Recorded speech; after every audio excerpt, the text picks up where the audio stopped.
नमस्कार दोस्तों, हम लोग हैं इस समय शिव सृष्टि गुरुकुल के एसजीआई कैंपस, जो कि गर्ल्स कैंपस है। और हम लोग जो है इसका पूरा कैंपस का ओवरव्यू लेंगे, जानेंगे कि यहाँ पे कैसे डिसिप्लिन फॉलो कराया जाता है, कैसे शेड्यूल डिजाइन किया जाता है, कैसे लॉजिंग, फूडिंग, लाइब्रेरी का क्या सेटअप है। यहाँ पे पूरा जो है, एक बच्चे गवर्नमेंट जॉब की तैयारी करते हैं तो एक साथ पूरी पूरी फैसिलिटीज उनको कैसे प्रोवाइड की जा सकती है। स्टूडेंट है हमारे साथ, जानेंगे इनसे सब कुछ। तो आप सबसे पहले नाम बताइए अपना। तमन्ना। तमन्ना, आप कहाँ से हैं, कहाँ से बिलोंग करती हैं? सोनीपत हरियाणा। सोनीपत हरियाणा। तो हरियाणा में ही हमारा ये शिव सृष्टि गुरुकुल कैंपस है। तो सबसे पहला प्रश्न आपसे है, क्या नाम बताया आपने? तमन्ना। तमन्ना जी की सबसे पहले आपको शिव सृष्टि गुरुकुल के बारे में पता कैसे चला? वो घर पे मैंने यूट्यूब पे चेक किया था कि कोई ऐसा एनवायरनमेंट हो जहाँ हमें फोन से दूर रखा जाए और हम रह पाए, जैसे घर जैसा माहौल हो पर फोन ना हो। और फोन आज के डेट में सबसे बड़ा डिस्ट्रैक्शन है। डिस्ट्रैक्शन से ज्यादा एडिक्शन है। और सिर्फ बच्चे एडिक्टेड नहीं है, गार्जियंस भी एडिक्टेड हैं। जिन्हें रोकना है वो भी एडिक्टेड होते हैं। तो यहाँ पे हम लोग आप बताओ तमन्ना की मोबाइल का क्या है? स्टार्टिंग में आपको कैसा फील हुआ था जब मोबाइल आपसे यहाँ ले लिया गया था? क्या इजिली आपने दे दिया या टाइम लगा आपको इसमें? बहुत ज्यादा टाइम लग रहा था क्योंकि घर पे तो पूरा दिन फोन चलाते, रील स्क्रॉल्स करते हैं, पर यहाँ आते एकदम से मोबाइल ले लिया, या तो एक दो दिन रखने देते, तो बहुत ज्यादा मुश्किल हुई पहले तो। पर अब कंटिन्यूटी में आदत हो गई है बिना फोन के रहने की। अब तो फोन मिलता है तो भी हम सोचते हैं कि चलाएं या पढ़ाई कर ले। पढ़ाई मतलब पढ़ाई ने इम्पोर्टेंस ले लिया फोन की। बिल्कुल। तो मतलब टाइम के साथ बच्चे अब एक बार जब फोन जमा हो जाते हैं तो ये सोशली डिस्कनेक्ट भी हो जाते हैं। अब दोस्तों के फोन भी नहीं आएंगे, गार्जियन से ही बात होगी, तो इजिली हम लोग यहाँ पे डिस्ट्रैक्शन फ्री एनवायरनमेंट कर देते हैं। और डिस्ट्रैक्शन का सबसे बड़ा रीजन क्या होता है? फोन। आज की डेट में वही है। ठीक है। नंबर 2, आप यहाँ फाउंडेशन बैच में आई हो तो यहाँ आपकी क्लासेस भी चलती होंगी। तो आप जो लोग नहीं जानते हैं उनके लिए बता दूं कि शिव सृष्टि गुरुकुल का 2 कॉन्सेप्ट है, एक सिलेक्शन बैच का और एक फाउंडेशन बैच का। सिलेक्शन बैच में जो बच्चे ऑलरेडी क्लासेस कर चुके होते हैं, उनका बेस बन चुका होता है, फाउंडेशन कहीं ना कहीं से ऑनलाइन या ऑफलाइन ले चुके होते हैं, वो डायरेक्ट सिलेक्शन बैच में जाते हैं।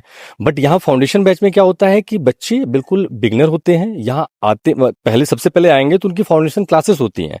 तो आप तमन्ना बताओ कि ये फाउंडेशन क्लासेस में जो आपकी फैकल्टीज होती हैं, क्या वो एक्सपीरियंस्ड हैं, चीजें क्लियर होती हैं, आपको समझ में आती हैं? क्योंकि आजकल ऑनलाइन का जमाना है, तो ऑनलाइन और ऑफलाइन में कंपैरिजन होता है। तो जो यहाँ फैकल्टीज हैं, क्या जो ऑनलाइन में आप फैकल्टीज देखती हो उनके कंपैरिजन में आपको उनको अगर रिव्यू करना हो, फीडबैक देना हो, तो कैसे दोगे? यहाँ की जो फैकल्टी है वो बहुत ज्यादा एक्सपीरियंस है, और ऊपर से क्या होता है, ऑनलाइन में हम डाउट पूछते हैं तो बहुत सारे बच्चे होते हैं वहाँ। यहाँ लिमिटेड बच्चे हैं और सबका डाउट्स पूछा जाएगा, लेकिन ऑनलाइन में हम अपना डाउट टाइप कर देंगे, मान लो टीचर देखे ना देखे, रह भी जाए कुछ, वो फॉर्मेलिटी होती है। हाँ, वो एक टाइप से फॉर्मेलिटी, और वो समझा नहीं पाते उतना अच्छे से। जब तक हमारा फेस टू फेस कनेक्शन नहीं होगा हम नहीं समझ पाते हैं अपने डाउट्स को।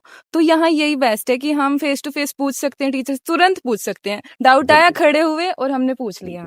और ये तो क्लास की तमन्ना ने बताई बात कि यहाँ पे एक लिमिटेड 60, 70, 100 बच्चों की एक बैचेस बनती हैं, उनकी प्रॉपर जो है वो टीचर से भी इंटरेक्ट कर सकते हैं। इसके साथ नंबर 2 क्या आता है, टीचर की अपनी एक लिमिट भी होती है, क्योंकि अगर 100 बच्चे हैं एक साथ डाउट आएंगे तो उसको डील कर पाना टफ है। और प्रायोरिटी ऑर्डर पे उसमें भी बच्चे वीक और एवरेज और स्ट्रांग वाले होते हैं। उसके बाद तमन्ना, आप कंफर्म करोगे कि यहाँ पे डाउट टीचर्स का भी तो कॉन्सेप्ट है। आप टीचर्स के जाने के बाद जब लाइब्रेरी में बैठते हो, शीट सॉल्व करते हो और डाउट आता है, तो डाउट टीचर्स का क्या कॉन्सेप्ट है, वो कैसे आपकी हेल्प करते हैं, एक बार बताओ। जैसे हमें टीचर्स कुछ क्वेश्चंस दे देते हैं कि ये क्वेश्चंस आप खुद से प्रैक्टिस कर लेना, मैंने कॉन्सेप्ट आपको समझा ये क्लास की बात बता रही हो ना? क्लास में सर ने पढ़ाया, उन्होंने शीट दे दी, अब आगे आप उस शीट को सॉल्व कर रहे हो और फिर आपका डाउट आता है, फिर डाउट टीचर्स का रोल आता है। हाँ, फिर हम डाउट टीचर के पास तुरंत जा सकते हैं और अपना डाउट उनसे क्लियर कर सकते हैं। इससे हमें वेट नहीं करना पड़ेगा अगले दिन के लिए कि दोबारा टीचर आएंगे फिर हम डाउट पूछेंगे। इससे ना माइंड फ्रस्ट्रेटेड हो जाता है, क्वेश्चन नहीं हो रहा, हम छोड़ देते हैं कि अब अगला सब्जेक्ट देखते हैं, इसको छोड़ देते हैं। इससे अच्छा हम डाउट टीचर के पास जाएं और उनसे क्वेश्चन पूछें और तभी नेक्स्ट क्वेश्चन कर पाए और पूरा काम कंप्लीट हो जाएगा। बिल्कुल। तो जैसा तमन्ना ने बताया कि यहाँ इंस्टेंट डाउट आपके क्लियर होते हैं। जैसे अगर मैं एग्जांपल दूं मैथ्स का, मान लो आप घर पे बैठे हुए हो और मैथ्स के सॉल्व कर रहे हो, ऑनलाइन टीचर से पढ़ लियो और आप जो है अब उसकी प्रैक्टिस कर रहे हो। तो जब आपका डाउट आता है, ये ह्यूमन नेचर होता है, एस्पिरेंट का नेचर होता है। जब आपका डाउट आएगा मैथ्स में, एक डाउट आया, चलो उसको इग्नोर कर दिए, दूसरा डाउट आया तो आप फ्रस्ट्रेट हो जाओगे। अब फ्रस्ट्रेट होकर फिर वहीं डिसकंटिन्यू हो जाते हो, डिस्ट्रैक्शन आ जाता है आपका। सही है। तो अब ये था डाउट टीचर का रोल। इसके बाद अगर आप तमन्ना मान लो कि आप पढ़ाई कर रहे हो लेकिन मार्क्स नहीं आ रहे हैं, तो फिर आप कहीं ना कहीं फील करते हो कि स्ट्रेटजी गड़बड़ चली क्या, कि इसकी हेल्प के लिए शायद यहाँ मेंटर रखे गए हैं। mentorship। तो एक बार मेंटरशिप के बारे में बताओ कि यहाँ क्या पूरा मेंटरशिप का। जैसे हमने खुद से सोच लिया कि मैं इतने सब देर ये सब्जेक्ट करूंगी, मैथ्स को ज्यादा टाइम दूंगी और जीएस को कम, थोड़ा अभी प्रायोरिटी पे नहीं रखूंगी, लेकिन इससे क्या होता है फिर मैथ्स में तो मार्क्स अच्छे आ जाएंगे लेकिन ओवरऑल रिजल्ट है ना वो बिगड़ जाएगा। तो बैलेंस खराब सारे हो जाता है। सब्जेक्ट। फिर हम मेंटर के पास जा सकते हैं, वो हमें हर हफ्ते मेंटरशिप होती है यहाँ। तो मेंटर से हमें बताते हैं कि किस सब्जेक्ट पे कितना ध्यान दो और कितना कितना पढ़ो, जिससे कि आपके मार्क्स थोड़े इंक्रीज हो जाएं। तो ये बहुत अच्छा कॉन्सेप्ट है एक तरीके से। Okay okay. और क्या मेंटर रिकॉर्ड भी रखते हैं, कुछ डायरी वगैरह का भी कॉन्सेप्ट है? जैसे हम कभी स्किप कर देते हैं अपना मेंटरशिप, तो उनके पास रिटर्न में होता है कि इस डेट को, जैसे मेरा तमन्ना की आज 18 तारीख को है मेंटरशिप, तो वो ध्यान रखेंगे कि 18 तारीख को तमन्ना आनी चाहिए मेंटरशिप लेने के लिए। तो ये मेन पॉइंट है, ये गुरुकुल का जो मेंटरशिप वाला कॉन्सेप्ट है, इसमें एक तरह से आप बच्चे का जो परफॉर्मेंस है ना उसको पूरा जो है रिकॉर्ड है गुरुकुल के पास कि ये बच्चा इस टाइम को आया था, एक महीने में कितना। जैसे तमन्ना आप कब आई थी यहाँ पे? मैं 18 अगस्त 2025। हाँ तो कितना हो गया, एक साल होने एक साल होने को आ गया ना। तो आप थोड़ा सा बताओ कि थोड़ा सा बिल्कुल एक साल पहले जब आप आई थी, कुछ मार्क्स आप यहाँ टेस्ट दिया होगा, मार्क्स आ रहे होंगे, तो इम्प्रूवमेंट का एक बात बताओ, कैसे इम्प्रूवमेंट आपने पाया? धीरे धीरे इम्प्रूवमेंट हो रहा है, बीच में कुछ गड़बड़ हो जाती है, जैसे घर चले स्टार्टिंग में कितने मार्क्स पाए थे? स्टार्टिंग में मेरे 120 आए थे। ठीक है। और अभी कितने आ रहे हैं? अभी भी 120 आ रहे हैं, लेकिन स्टार्टिंग में जो सिलेबस था वो बिल्कुल लिमिटेड था। अभी इतना वास्ट सिलेबस होने के बाद अगर हम 120 मार्क्स स्कोर कर पा रहे हैं तो ये इनफ है। और सेक्शनल टाइमिंग के साथ अभी आ रहा है, मतलब आज की डेट में आप मान सकते हो कि 150 नंबर के आसपास है। तो ये मेन पॉइंट था मेंटरशिप वाला कि अगर बच्चा डाउन फील कर रहा है, वो पढ़ाई भी कर रहा है, मार्क्स भी नहीं आ रहे हैं, तो यहाँ मेंटर का रोल आता है। ठीक है। तो अब तमन्ना बात करते हैं, ये तो आपकी पढ़ाई हो गई, डाउट हो गए, मेंटरशिप हो गई। अब जो है लॉजिंग, फूडिंग और लाइब्रेरी, ये तीन बच्चे को चाहिए होता है। आप में से जो भी गवर्नमेंट जॉब की तैयारी करने जाओगे तो इन तीन का थॉट देते हो आप कि रहेंगे कहाँ, खाएंगे कहाँ और पढ़ाई कहाँ करेंगे, है ना।